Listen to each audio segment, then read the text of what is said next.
혼례를 하루 앞둔 아들의 등에 피가 흘렀습니다. 아버지, 왜 이러십니까? 내일이 제 혼례 날인데.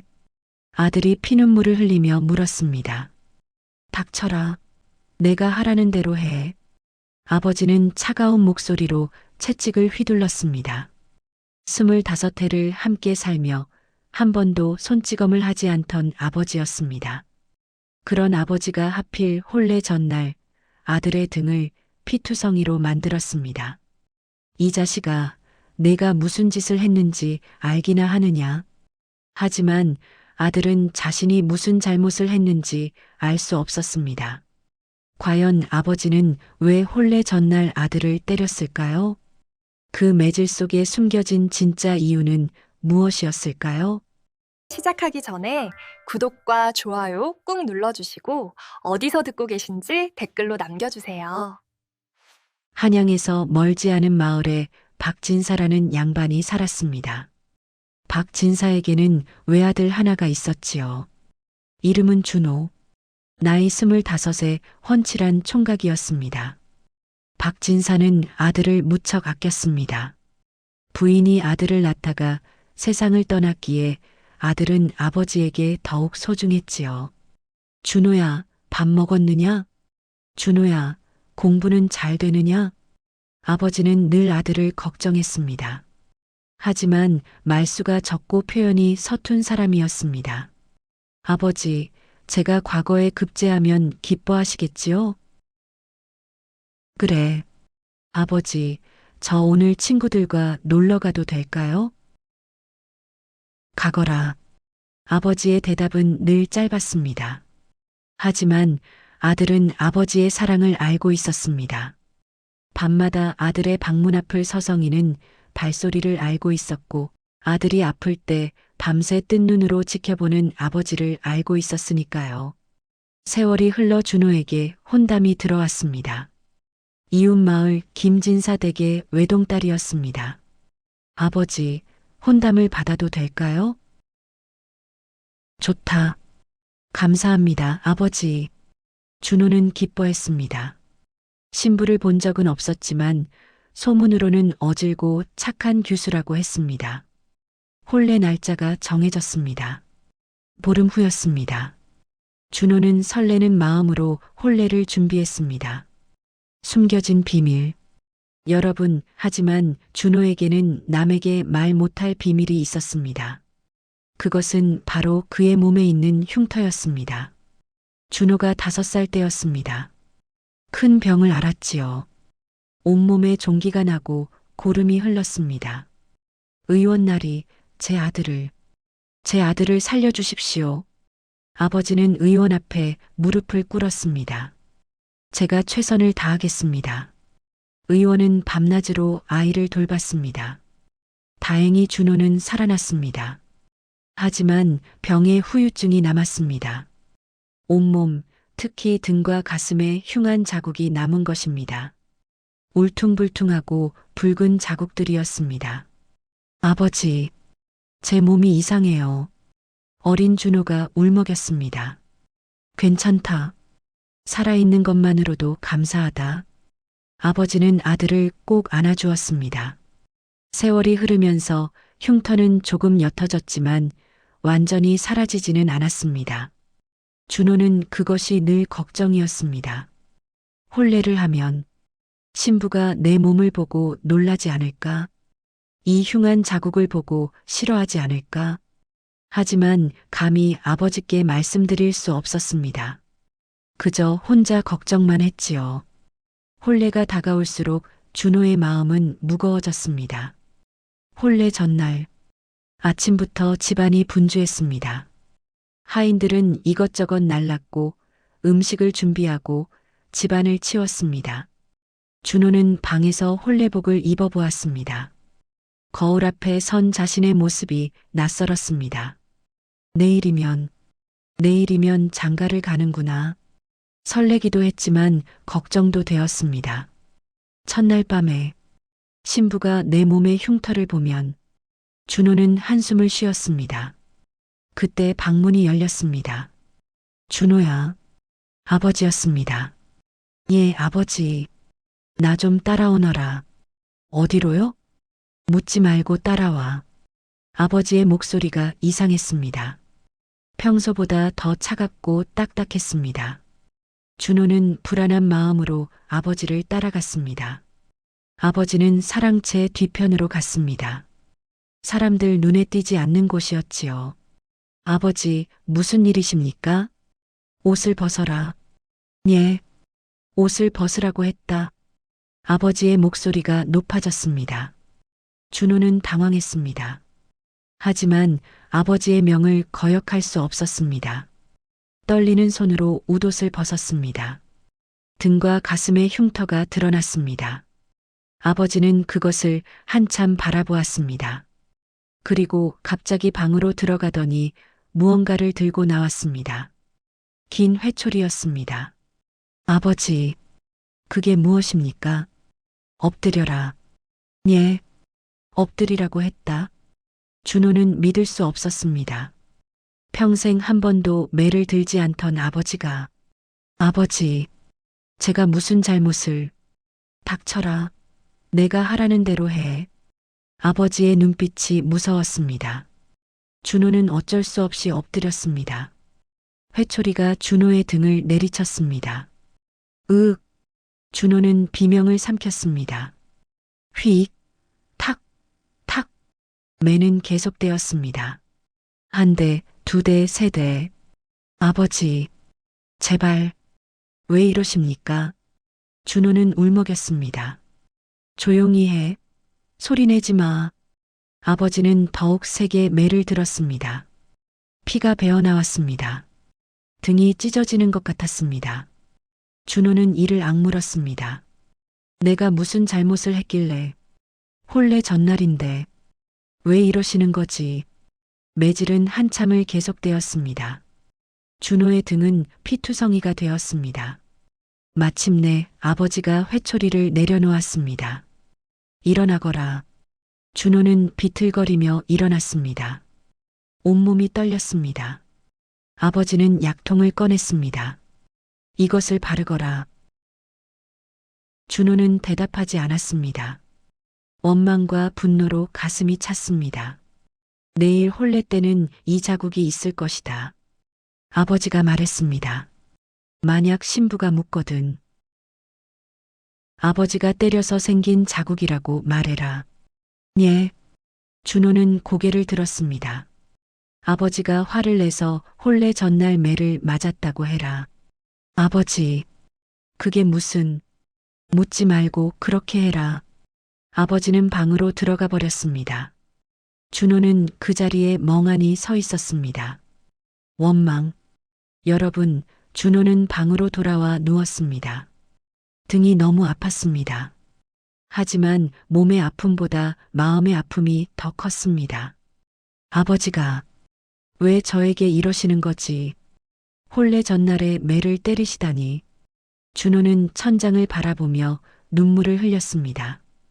평생 자신을 아끼던 아버지였습니다. 한 번도 손찌검을 하지 않던 아버지였습니다. 그런 아버지가 하필 혼례 전날 내가 뭘 잘못했을까? 혹시 신부 집안이 마음에 안 드셨나? 아니면 내가 모르는 잘못을 저질렀나? 준호는 밤새 잠을 이루지 못했습니다. 등의 통증도 통증이었지만 아버지에 대한 서운함이 더 컸습니다. 내일 혼례를 치르고 바로 분가하자. 아버지와는 더 이상 함께 살 수 없어. 준호는 그렇게 결심했습니다. 준호는 피곤한 몸을 이끌고 일어났습니다. 등은 여전히 아팠습니다. 하지만 혼례를 치러야 했습니다. 혼례복을 입을 때 등에 옷이 스치자 아파서 신음이 나왔습니다. 으윽. 하인이 걱정스러운 얼굴로 물었습니다. 도련님, 괜찮으십니까? 괜찮다. 준호는 거짓말을 했습니다. 혼례식이 시작되었습니다. 신부가 가마를 타고 왔습니다. 준호는 신부를 보았습니다. 붉은 혼례복을 입은 신부는 아름다웠습니다. 하지만 준호의 마음은 무거웠습니다. 첫날 밤에 이 사람이 내 등을 보면 놀라겠지, 실망하겠지. 혼례 의식이 진행되었습니다. 절을 하고 술을 나누고 모든 것이 끝났습니다. 이제 준호와 신부는 부부가 되었습니다. 밤이 되었습니다. 첫날 밤이었습니다. 신방에서 준호와 신부가 마주 앉았습니다. 신부의 이름은 소연이었습니다. 서방님, 소연이 수줍게 불렀습니다. 예. 준호는 대답했습니다. 두 사람은 어색하게 앉아 있었습니다. 시간이 흘렀습니다. 촛불이 낮아졌습니다. 서방님, 피곤하시겠어요? 소연이 말했습니다. 아, 예. 준호는 옷을 벗기 시작했습니다. 떨리는 손으로 웃옷을 벗었습니다. 그 순간 소연이 준호의 등을 보았습니다. 핏자국이 선명한 매 맞은 자리였습니다. 서방님, 이게 어떻게 된 일이에요? 소연이 깜짝 놀라 물었습니다. 준호는 아버지가 시킨 대로 말했습니다. 아버지께서 어제 저를 때리셨습니다. 어제요? 혼례 전날에요? 예. 왜요? 무슨 잘못을 하셨어요? 소연의 목소리에 걱정이 가득했습니다. 저도 모르겠습니다. 준호는 고개를 숙였습니다. 소연은 한참을 준호의 등을 바라보았습니다. 그리고 조심스럽게 손을 뻗어 등을 만졌습니다. 아프시겠어요? 괜찮습니다. 잠깐만 기다리세요. 소연이 일어나 방을 나갔습니다. 잠시 후 약과 천을 가지고 돌아왔습니다. 제가 약을 발라드릴게요. 아니, 괜찮습니다. 가만히 계세요. 소연은 부드럽게 준호의 등에 약을 발랐습니다. 시원한 느낌이 들었습니다. 서방님, 예, 사실은요. 소연이 조심스럽게 말을 꺼냈습니다. 저도 몸에 흉터가 있어요. 예. 준호는 고개를 들었습니다. 소연이 천천히 옷깃을 열었습니다. 그녀의 어깨에도 붉은 자국이 있었습니다. 저도 어릴 때 병을 앓았어요. 그래서 이런 자국이 남았어요. 소연이 슬픈 미소를 지었습니다. 혼례 전에 얼마나 걱정했는지 몰라요. 신랑께서 이 자국을 보고 싫어하시면 어쩌나. 준호는 깨달았습니다. 아, 신부도 나와 같은 걱정을 했구나. 잠깐. 아버지께서 혹시 준호의 머리에 번개가 친 것 같았습니다. 소연, 잠깐만. 준호는 벌떡 일어났습니다. 등이 아팠지만 개의치 않았습니다. 방을 나가 아버지의 방으로 향했습니다. 아버지. 준호가 문을 두드렸습니다. 들어오너라. 아버지의 목소리가 들렸습니다. 준호가 방문을 열고 들어갔습니다. 아버지는 촛불 아래 앉아 계셨습니다. 아버지, 아버지께서는 준호의 목소리가 떨렸습니다. 아버지께서는 알고 계셨습니까? 뭘 말이냐? 신부도 몸에 흉터가 있다는 것을. 아버지는 대답하지 않았습니다. 하지만 그 침묵이 답이었습니다. 그래서 저를 때리신 겁니까? 준호가 물었습니다. 제 몸의 흉터를 감추기 위해서. 아버지는 여전히 말이 없었습니다. 준호는 무릎을 꿇었습니다. 아버지, 눈물이 주르륵 흘러내렸습니다. 제가 오해했습니다. 준호는 비로소 깨달았습니다. 아버지는 모든 것을 알고 계셨던 것입니다. 신부 집안에서 혼담이 왔을 때부터 아버지는 김진사를 만나 신부의 사정을 들었을 것입니다. 신부도 어릴 적 병을 앓아 흉터가 있다는 것을, 그리고 신부 역시 그것을 걱정하고 있다는 것을 아버지는 생각했을 것입니다. 신부도 같은 걱정을 하고 있구나. 두 사람 모두 서로의 흉터를 보고 놀랄 것이다. 어떻게 하면 좋을까? 그래서 아버지는 결심했던 것입니다. 아들을 때려서 새로운 자국을 만들기로.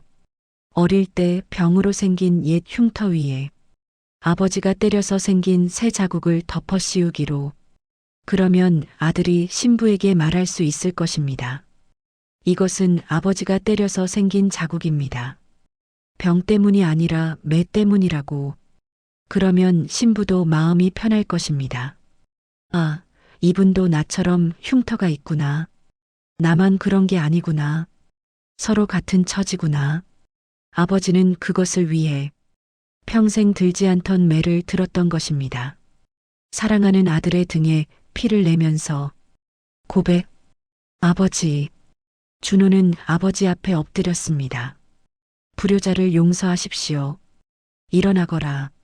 아버지가 아들을 일으켰습니다. 아버지, 어제 얼마나 힘드셨습니까? 준호가 울먹였습니다. 아버지도 눈시울이 붉어졌습니다. 내가 너를 때리는 게. 아버지의 목소리가 떨렸습니다. 내 손이 너무 떨려서. 아버지, 매를 들 때마다 내 가슴이 찢어지는 것 같았다. 아버지는 처음으로 속마음을 털어놓았습니다. 하지만 그래야만 했다. 내 몸의 옛 흉터를 감춰줄 수 있는 방법이 그것밖에 없었다. 준호는 아버지를 껴안았습니다. 아버지, 감사합니다. 정말 감사합니다. 두 사람은 한참을 껴안고 울었습니다. 평생 말이 없던 아버지와 말없이 사랑을 받아온 아들이 그날 밤 처음으로 진심을 나누었습니다. 여러분, 준호는 아버지께 절을 올리고 신방으로 돌아왔습니다. 소연이 기다리고 있었습니다. 서방님, 소연. 준호는 소연 앞에 앉았습니다. 제가 당신께 사실대로 말씀드리겠습니다. 준호는 모든 것을 이야기했습니다. 어릴 때 병을 앓아 몸에 흉터가 생긴 것, 아버지가 그것을 감추기 위해 매를 드신 것, 소연도 같은 흉터가 있다는 것을 아버지께서 알고 계셨던 것. 소연은 눈물을 흘리며 들었습니다. 장인어른께서 그런 마음으로 서방님의 흉터를 감춰주시려고. 그렇습니다. 소연은 한참을 말없이 눈물만 흘렸습니다. 저도 얼마나 걱정했는지 몰라요. 서방님께서 제 흉터를 보고 실망하실까봐. 하지만 이제. 소연이 준호의 손을 잡았습니다. 이제는 괜찮아요. 우리 둘 다 같은 흉터가 있잖아요. 그래요. 우리 둘 다. 준호도 소연의 손을 꼭 잡았습니다. 소연, 내일 아버지께 함께 인사드립시다. 예, 서방님. 다음 날 아침, 준호와 소연은 함께 아버지께 인사를 드렸습니다. 아버님, 어제는 불효자가 아버님의 마음을 몰라 뵙고. 준호가 깊이 절을 올렸습니다. 소연도 함께 절을 올렸습니다. 아버님, 감사합니다. 저희 두 사람을 위해 그토록 마음 쓰셨다니. 아버지는 두 사람을 일으켰습니다. 일어나거라. 둘이 서로 아끼며 잘 살아라. 그것이 이 애비가 바라는 전부다. 세 사람은 서로를 바라보며 눈물을 흘렸습니다. 세월이 흘렀습니다. 준호와 소연은 아버지를 모시고 행복하게 살았습니다. 아들이 태어나고 딸이 태어났습니다. 아이들은 할아버지를 무척 따랐습니다. 어느 날 손자가 물었습니다. 할아버지, 아버지 등에 있는 자국은 뭐예요? 아버지는 아이를 무릎에 앉히고 말했습니다. 그것은 말이다. 할아버지의 사랑이란다. 사랑? 그래, 사랑. 준호가 옆에서 거들었습니다. 내 할아버지께서 아버지를 얼마나 사랑하시는지 그 증거란다. 아이는 고개를 갸우뚱했지만 언젠가는 이해할 날이 올 것입니다. 준호의 등에 있는 자국은 평생 사라지지 않았습니다. 하지만 준호는 그 자국을 자랑스럽게 여겼습니다. 그것은 아버지의 사랑의 증거였으니까요. 말없이 묵묵히 자식을 위해 자신의 마음을 찢으면서까지 매를 드신 아버지의 사랑. 준호는 평생 그 사랑을 잊지 않았습니다.